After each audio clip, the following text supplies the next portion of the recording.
Government corruption has never been more prevalent or caused more harm. It's why extremism is on the rise. It's why the financial gap between the haves and have-nots has never been wider.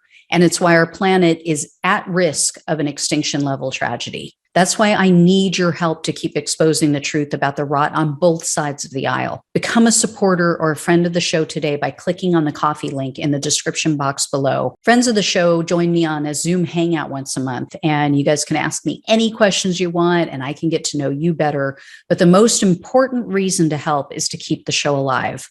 Together, we can and will save our country and our planet. Thanks in advance and enjoy the show. Hey, everyone. Welcome to Plants and Politics. I have a couple of quick updates to share about the effort to remove the alleged insurrectionists from the ballot using the post-Civil War law.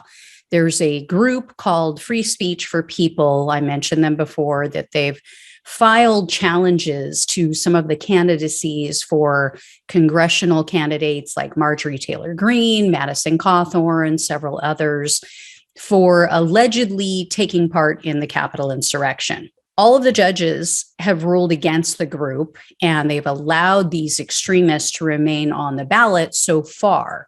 But the group didn't give up. And now they've scored somewhat of a win in an appeals court. Although, as I've shared with you guys, and you well know, Madison Cawthorn lost his election, he lost his primary, but the group continued to pursue their case against him. And now the U.S. Court of Appeals for the Fourth Circuit has ruled that insurrectionists can, in fact, be barred from holding office.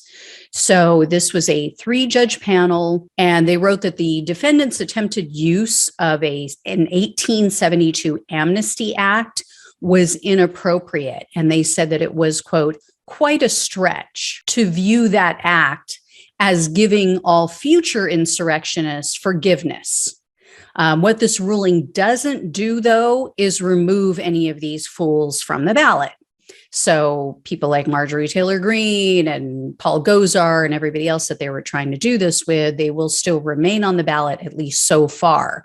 But Free Speech for People, I'm assuming, will be continuing to appeal the decisions regarding other members of Congress, because this was specific to Madison Cawthorn. So it's rendered moot because he's not on the ballot anyway.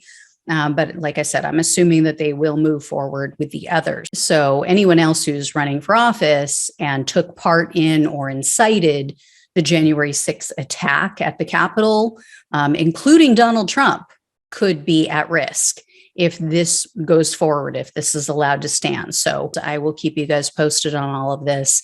Thanks so much for watching and listening. Take care. I'll talk with you soon.